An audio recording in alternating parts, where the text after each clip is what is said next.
Hello everyone, I Tina, Biology faculty at Zigan Eduvision Faridabad. Welcome you all to our official YouTube channel Zigan Eduvision. So बेटा last class में हमने बात करी थी plasma membrane की, जो कि हमारी सेकेंड मेम्ब्रेन थी प्लांट्स में और फर्स्ट मेम्ब्रेन थी एनिमल सेल। अब हम थोड़ा सा सेल के अंदर चलते हैं। मेम्ब्रेन्स की बात हो गई, अब हम सेल के अंदर चलते हैं। तो सेल के अंदर जब हम चलेंगे तो सबसे पहली चीज जो हमें दिखाई देगी वो देगी उसके अंदर एक फ्लूइड चीज जो है वो प्रेजेंट होती है, जिसको हम बोलते हैं बेटा प्रोटोप्लाज्म। जिसको हम क्या बोलते हैं? प्रोटोप्लाज्म। तो बेटा अगर हम इस फ्लूइड की बात करें, इसको सबसे पहले जिसने ऑब्जर्व किया था, यानी कि हाँ ऐसा कुछ फ्लूइडिटी नेचर जो है हमारा सेल के अंदर प्रेजेंट होता है, कुछ फ्लूइड प्रेजेंट होता है, तो इसको सबसे पहले जिन्होंने ऑब्जर्व किया था वो थे हमारे बेटा कॉर्टी, जिन्होंने 1772 में जो है इनको सबसे पहले इन्होंने बात करी थी कि हाँ कुछ फ्लूइड प्रेजेंट होता है, बट इन्होंने इसका कुछ नाम नहीं दिया था। फिर हमारे 1840 में जेई पुरकिंजी ने जो है वो हमारा नाम दिया, डेट इज प्रोटोप्लाज्म, जिसके नाम से आज हम जानते हैं। तो प्रोटोप्लाज्म जो नेम है या प्रोटोप्लाज्म जो टर्म दी थी वो किसने दी थी बेटे? हमारे जेई पुरकिंजी ने दी थी 1840 में। तो एक तरीके से डिस्कवरी किसने करी, जो हम बोलते हैं आज के टाइम पे कि जेई पुरकिंजी ने जो है उनकी डिस्कवरी करी थी, जबकि ऐसा नहीं था बेटा। डिस्कवरी इसकी कॉर्टी ने की थी, बस उन्होंने नाम नहीं दिया था। इसको जो नाम दिया वो किसने दिया? हमारा साइंटिस्ट थे, दैट इज जेई पुरकिंजी, जिन्होंने 1840 में नाम दिया प्रोटोप्लाज्म। जेई पुरकिंजी ने भी अभी नाम ही दिया कि हाँ भाई प्रोटोप्लाज्म ऐसा एक फ्लूइड जो है वो प्रेजेंट होता है हमारे सेल के अंदर।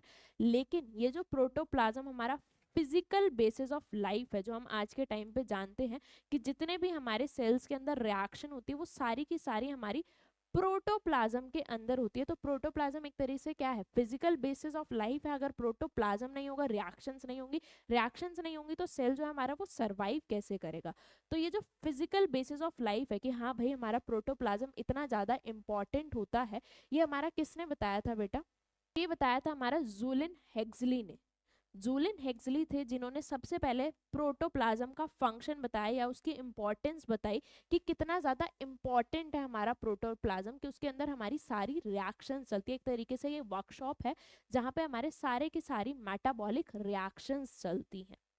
अब इसके अंदर सारी की सारी केमिकल रिएक्शंस चलती है, तो इसका पीएच भी क्या होगा बेटा? स्लाइटली एसिडिक होता है। तो इसका पीएच जो होता है हमारा वो क्या होता है बेटा? 6.8 पीएच जो है वो इसके अंदर हमें देखने को मिलता है, जिसकी वजह से हमारी मोस्टली केमिकल रिएक्शन जो है वो इसके अंदर परफॉर्म हो पाती है।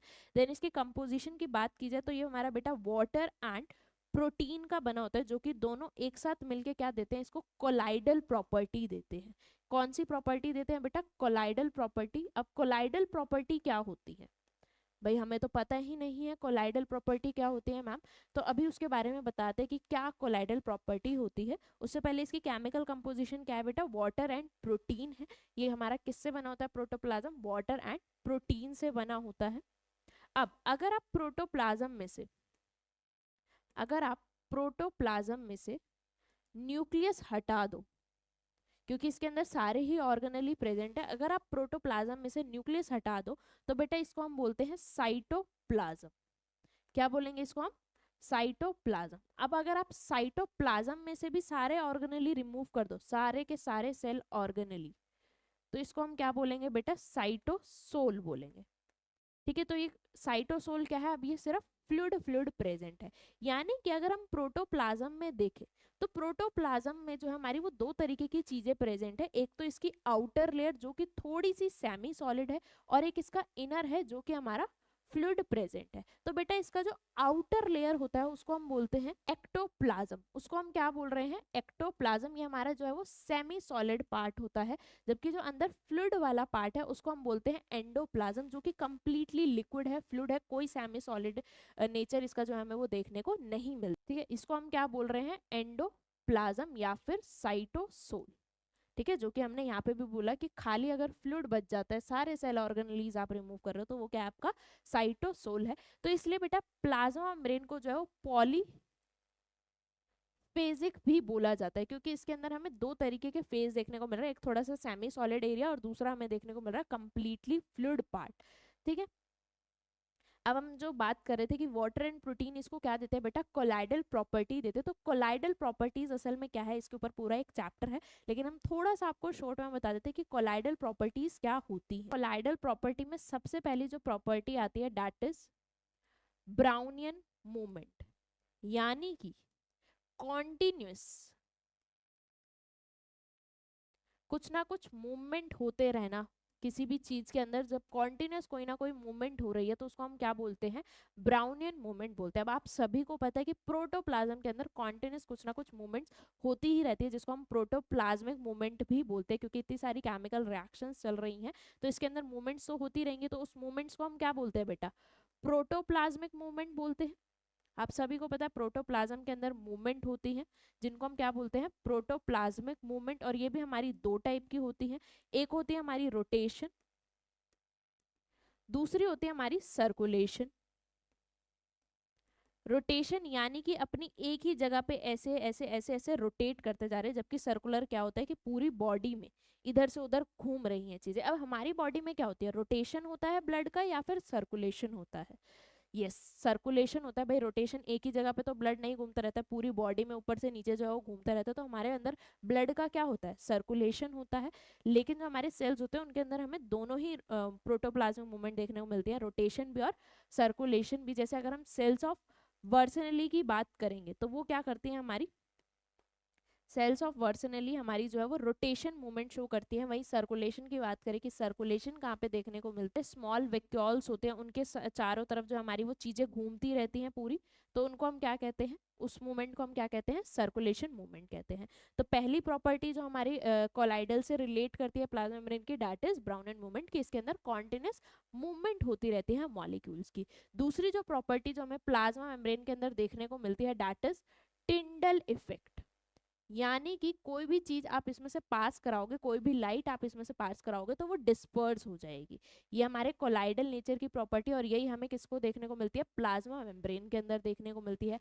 देन उसके बाद तीसरी प्रॉपर्टी सोल जेल, यानी कि दो फेजेस इसमें हमें देखने को मिल रहे हैं। बिल्कुल हमें प्लाज्मा मेम्ब्रेन के अंदर दो फेजेस जो है वो देखने को मिलते हैं, कहीं ये सेमी सॉलिड है और बीच में जो है ये बिल्कुल लिक्विड है। तो ये तीसरी कोलाइडल प्रॉपर्टी है जो हमें प्लाज्मा मेम्ब्रेन के अंदर देखने को मिलती है। बेटा इसके अंदर हमें इलेक्ट्रिकल चार्जेस, यानी कि हमारी जो प्लाज्मा मेम्ब्रेन होती है वो स्लाइटली नेगेटिव होती है, तो इसके अंदर हमें इलेक्ट्रिक चार्जेस प्रॉपर्टी भी जो है वो देखने को मिलती है। देन फिफ्थ जो प्रॉपर्टी हमें इसके कोलाइडल नेचर की देखने को मिलती है, दैट इज डायलिसिस, कि हम वाटर और प्रोटीन को जो है वो अलग अलग कर सकते हैं। तो प्लाज्मा मेम्ब्रेन में सॉरी प्रोटोप्लाज्म में भी आप जो है वाटर और प्रोटीन को जो है वो अलग अलग कर सकते हो। ये प्रॉपर्टी जो हमारी एक तरीके की कोलाइडल प्रॉपर्टी है। तो इन सब कोलाइडल प्रॉपर्टीज को देखने की वजह से बोला गया कि जो प्रोटोप्लाज्म होता है वो हमारा कोलाइडल इन नेचर होता है बिकॉज ऑफ दीज प्रॉपर्टी। ये था हमारा बेटा प्रोटोप्लाज्म के बारे में कि हमारा प्रोटोप्लाज्म क्या होता है। अब हम थोड़ा सा सेल के और अंदर चलते हैं कि भाई प्रोटोप्लाज्म मेम्ब्रेन्स हो गई, सेल वॉल हो गई, प्लाज्मा मेम्ब्रेन हो गई, प्रोटोप्लाज्म हो गया। प्रोटोप्लाज्म के अंदर हमें क्या देखने को मिलता है बेटा, ऑर्गेनेलीज देखने को मिलते हैं। तो अब हम इन ऑर्गेनेलीज के बारे में बात करते हैं। तो सबसे पहले हम बात करेंगे माइटोकॉन्ड्रिया के बारे में, जो कि आप सभी को पता है एक तरीके का हमारा क्या है, सेमी ऑटोनॉमस ऑर्गेनेली है, उसके बारे में जो हम वो बात करते हैं। सो बेटा अगर हम माइटोकॉन्ड्रिया के बारे में बात करें तो इसको हम क्या बोलते हैं, सेमी ऑटोनॉमस ऑर्गेनेली। अब इसको सेमी ऑटोनॉमस ऑर्गेनेली क्यों बोला जाता है, भाई क्यों बोला जाता है इसको सेमी ऑटोनॉमस ऑर्गेनली। तो बेटा इसको सेमी ऑटोनॉमस ऑर्गेनली इसलिए बोला जाता है क्योंकि इसके पास खुद का डीएनए प्रेजेंट है, यानी कि ये खुद से थोड़े बहुत जो है वो काम कर सकता है, खुद से अपनी लाइफ के थोड़े बहुत डिसीजन ले सकता है। जैसे कि आप टीनेज में होते हो, आप बड़े तो हो गए लेकिन पूरे अच्छे से बड़े नहीं हुए, तो क्या होता है कि कुछ डिसीजन आप अपनी लाइफ के खुद ले सकते हो, लेकिन एट द एंड आपको पेरेंट्स से भी काफी सारी चीजें जो है वो पूछनी पड़ती हैं। सेम माइटोकॉन्ड्रिया के तरह है, सेम माइटोकॉन्ड्रिया के साथ है कि बेटा क्या है, इसके पास खुद का डीएनए तो प्रेजेंट है। अब आपको पता है कि डीएनए क्या है, हमारा जेनेटिक मटेरियल है, तो यानी कि ये खुद की चीजें खुद ही कर ले, बट नहीं, खुद से ये थोड़ी बहुत चीजें जो वो कर सकता है। फाइनल डिसीजन इसको किससे लेना पड़ता है, न्यूक्लियस ऑफ द सेल से। तो इसलिए हमने इसको क्या बोला, सेमी ऑटोनोमस ऑर्गेनेली, यानी कि आधे अपने डिसीजन खुद से ले सकता है, पूरे अपने डिसीजन खुद से नहीं ले सकता है। और आधे भी क्यों ले पा रहा है, क्योंकि इसके पास डीएनए प्रेजेंट है, इसके पास खुद का जेनेटिक मटेरियल प्रेजेंट है। और इसके जेनेटिक मटेरियल की शेप की बात करें तो बेटा ये हमारा सर्कुलर इन नेचर होता है, जैसे हमारे बैक्टीरिया के अंदर जो है वो देखने को मिलता है। अच्छा, काफी बार ये क्वेश्चन आ जाता है कि माइटोकॉन्ड्रिया और क्लोरोप्लास्ट जो है वो आपके क्या बैक्टीरिया से बने हैं, या फिर ये बैक्टीरिया से क्यों रिसेंबल करते हैं या क्यों मतलब बैक्टीरिया से रिलेट करते हैं। तो बेटा इसके जो भी स्ट्रक्चर है, जब हम इसका भी स्ट्रक्चर देखेंगे तो आप देखोगे कि मोस्टली चीजें इसकी जो है वो बैक्टीरिया से रिसेंबल करती है। जैसे कि सबसे पहला तो यही है कि इसके अंदर जो डीएनए है वो कैसा देखने को मिलता है बेटा, हमें सर्कुलर डीएनए जो है वो इसका देखने को मिलता है, जो कि हमारे बैक्टीरिया के अंदर जो है वो देखने को मिलता था। ठीक है, अब इसके पास खुद का डीएनए है, सर्कुलर डीएनए है।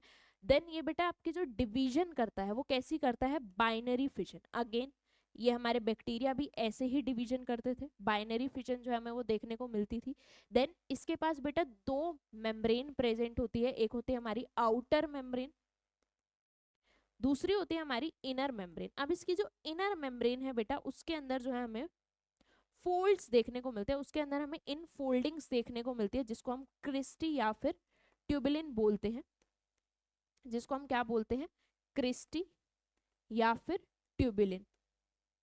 ठीक है, इन इन फोल्डिंग्स को हम क्या बोल रहे हैं बेटा, क्रिस्टी या फिर ट्यूबुलिन बोल रहे हैं। अब आपको याद हो तो बैक्टीरिया की भी जो मेम्ब्रेन थी, इनर प्लाज्मा मेम्ब्रेन थी, उसके अंदर हमें इन फोल्डिंग्स देखने को मिल रही थी, सेम इन फोल्डिंग्स हमें इनके अंदर भी देखने को मिल रही है, क्रिस्टी और ट्यूबुलिन। इस कुछ इस टाइप का स्ट्रक्चर जो है हमें माइटोकॉन्ड्रिया का देखने को मिलता है। सेम ऐसी ही फोल्डिंग्स थी बेटा बैक्टीरिया के अंदर भी। तो ये तीन प्रॉपर्टी तो अभी तक हम ऐसी देख चुके हैं, जो कि हमें जैसी बैक्टीरिया के अंदर देखने को मिलती है वैसे ही इसके अंदर देखने को मिल रही हैं। अब एक और प्रॉपर्टी बेटा, इसके जो ये इन फोल्डिंग्स है इसके ऊपर हमें एटीपी सिंथेटेज जो है वो देखने को मिलता है, रैकेट लाइक शेप में। एटीपी सिंथेटेज जो है हमें वो देखने को मिलता है इसकी इनर मेम्ब्रेन में, जो कि हमारा क्या करता है, एनर्जी बनाता है। क्या बनाता है बेटा, एटीपी बनाता है। इसलिए हम इसको क्या बोलते हैं, power house of the cell भी बोलते हैं, क्योंकि ये हमारी एनर्जी प्रोवाइड करता है। अब एनर्जी प्रोवाइड कर रहा है तो यानी कि यहाँ पे क्या हो रहा है, रेस्पिरेशन हो रहा है। अब आपको याद हो तो बैक्टीरिया के अंदर भी इनर मेम्ब्रेन पे मीजोसोम से जो कि हमारा रेस्पिरेशन करा रहे थे, इसमें भी रेस्पिरेशन कहाँ हो रहा है, इनर मेम्ब्रेन पे हो रहा है। इनर मेम्ब्रेन पे हमारे क्या प्रेजेंट है, एटीपी सिंथेटेज प्रेजेंट है, जिनको हम एफ नॉड, जिनको हम ऑक्सीजोम्स भी बोलते हैं। इनको हम क्या बोलते हैं, ऑक्सीजोम्स भी हम इन्हें बोलते हैं। अब इनको ऑक्सीजोम्स क्यों बोला जा रहा है, क्योंकि बेटा ये हमारा ऑक्सीजन का यूज कराते हैं। ये हमारा किसका यूज करते हैं, ऑक्सीजन का यूज करते हैं एटीपी बनाने के लिए।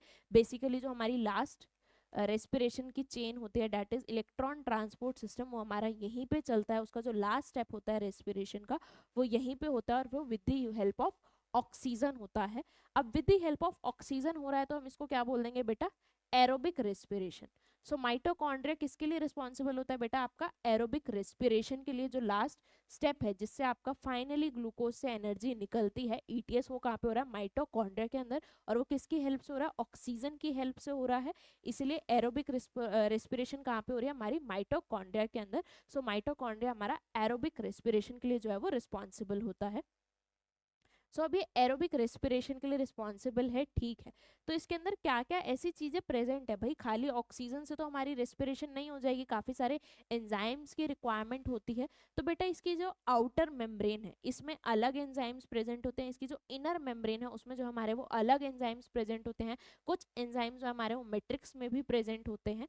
सो ये काफी सारे साइकिल्स को जो है वो सपोर्ट करती है। जैसे अगर इसके मैट्रिक्स की बात करें तो इसके मैट्रिक्स में होता है बेटा सक्सिनेट एंजाइम जो है वो प्रेजेंट होता है, जो कि हमारे सक्सेनाइल एसिड को जो है वो बनाने में हेल्प करता है। ये कहाँ पे प्रेजेंट होता है, हमारे मैट्रिक्स में प्रेजेंट होता है। सो ऐसा नहीं है कि एक ही जगह जो है इसके अंदर एंजाइम्स प्रेजेंट होंगे। आउटर मेम्ब्रेन में अलग तरीके के एंजाइम्स प्रेजेंट है, इनर मेम्ब्रेन में अलग तरीके के एंजाइम प्रेजेंट है, मैट्रिक्स में जो है वो अलग तरीके के एंजाइम्स प्रेजेंट है। अब इतने सारे एंजाइम्स प्रेजेंट हैं तो सोचो क्या एक ही साइकिल चल रही होगी इसके अंदर, नहीं बेटा, इसके अंदर काफी सारी हमारी साइकिल्स चल रही होती हैं। जैसे कि हमारी गेटवे जो साइकिल होती है वो भी इसके अंदर ही होती है, हमारी जो क्रेब साइकिल होती है उसके एंजाइम्स भी जो है वो इसी के अंदर होते हैं। देन एटीएस तो होती ही हमारी इसके अंदर है। तो काफी सारी साइकिल्स जो है हमारी वो माइटोकॉन्ड्रिया पे रिस्पॉन्सिबल होती है, क्योंकि इसके अंदर क्या प्रेजेंट है, हमारे एंजाइम्स प्रेजेंट है। ठीक है, तो ये क्रेब साइकिल कहाँ होती है बेटा, आपकी मैट्रिक्स में होती है। ईटीएस जो है आपके वो इनर मेम्ब्रेन में होती है। गेटवे रिएक्शन जो है वो उसके सिर्फ एंजाइम्स प्रेजेंट होते हैं, जो कि हमारे पायरिक एसिड को एसिटाइल कोए में कन्वर्ट करते हैं, फिर एसिटाइल कोए आपकी क्रेब साइकिल में कंज्यूम हो जाती है। हम ये कह रहे थे कि बेटा ये जो ऑक्सीजोम है या जिन्हें हम एटीपी सिंथेटेज बोल रहे हैं, इनके पास ऐसा क्या प्रेजेंट होता है? तो एटीपी सिंथेटेज होता है वो एक्चुअली हमारा बना किससे होता है? तो ये हमारा दो कंपोनेंट से बना होता है, एफ नॉट और एफ वन। एफ नॉट का काम क्या होता है? देखो, जब भी आपकी एटीपी बनेगी, ये कीमो ऑस्मोटिक थ्योरी है, ये हम आगे पढ़ेंगे डिटेल में जब हम फोटोसिंथेसिस करते हैं। सो जब हम एफ नॉट की बात करें, ये क्या करता है, या जब भी हमारा एटीपी बनता है, तो बेटा एटीपी बनाने के लिए चाहिए होते हैं हमें काफ़ी सारे H पॉजिटिव हाइड्रोजन आयंस चाहिए होते हैं। तो ये एफ नॉट क्या करता है, उन हाइड्रोजन आयंस को कलेक्ट करने का काम करता है या उनको सेल के अंदर लाने का काम करता है। उसके बाद एफ वन क्या करेगा? एफ वन हमारा एडीपी प्लस इनऑर्गेनिक फॉस्फेट को साथ में जोड़ के क्या बना देता है? एटीपी। जैसे ही आपका हाइड्रोजन आयन अंदर आएगा तो एडीपी प्लस पीआई को लाके क्या बना देगा? एटीपी बना देगा। तो एटीपी सिंथेटेज मशीनरी हमारी दो कंपोनेंट से बनी होती है, एफ नॉट और एफ वन से। ये दोनों मिलके क्या करते हैं? हमारा एफ नॉट H पॉजिटिव को अंदर लाएगा, एफ वन एडीपी और पीआई को साथ मिला के क्या बना देगा? एटीपी बना देगा। तो इस तरीके से हमारी जो है वो एटीपी की फॉर्मेशन होती है। ये सारी साइकिल्स जो है वो आपके इन्वॉल्व होती हैं इसमें। जब हम साइकिल्स पढ़ेंगे रेस्पिरेशन इन प्लांट्स, उस केस में जो हम ये बात करते हैं कि क्रेब्स साइकिल कैसे बनाती है, अभी थोड़ा बहुत इसके बारे में बता देते हैं। जैसे कि क्रेब्स साइकिल कहाँ हो रही है? आपकी माइटोकॉन्ड्रिया में हो रही है। तो इनसे हमारे NADH2 बनते हैं, FADH2 बनते हैं, जो कि हमारे ETS में क्या होते हैं? ऑक्सीडाइज्ड होते हैं, ऑक्सीडाइज्ड और रिड्यूस होते हैं, जिसकी वजह से इनके अंदर से जो है वो हमारी एनर्जी निकलती है, एटीपी को जो हम वो निकालते हैं। तो इस तरीके से जो है बेटा आपका माइटोकॉन्ड्रिया जो है वो काम करता है। उसके अंदर स्पेशल एटीपी सिंथेटेज मशीनरी होती है या फिर हमारे ऑक्सीजोम्स प्रेजेंट होते हैं, जो कि हमारा ऑक्सीजन की हेल्प से क्या करते हैं? एनर्जी निकालते हैं फ्रॉम दी NADH2 FADH2, उनको ऑक्सीडाइज और रिड्यूस्ड करा के। तो बेसिकली इनका ऑक्सीडेशन और रिडक्शन कहाँ हो रहा है बेटा? आपका इनर मेम्ब्रेन में हो रहा है। तो इनर मेम्ब्रेन जो है वो काफ़ी ज़्यादा इंपॉर्टेंट रोल प्ले करती है। अगर ये लास्ट स्टेप माइटोकॉन्ड्रिया के अंदर नहीं होगा तो हमारी कोई भी एनर्जी जो है वो नहीं बन पाएगी। सो ये था बेटा माइटोकॉन्ड्रिया के बारे में कि माइटोकॉन्ड्रिया हमारा क्या होता है, कैसे काम करता है। नेक्स्ट वीडियो में जो हम वो बात करेंगे अपने सेकंड ऑटोनॉमस और सेमी ऑटोनॉमस ऑर्गेनली के बारे में, दैट इज क्लोरोप्लास्ट। आज के लिए इतना ही। Thank you so much. Please like share and subscribe our channel.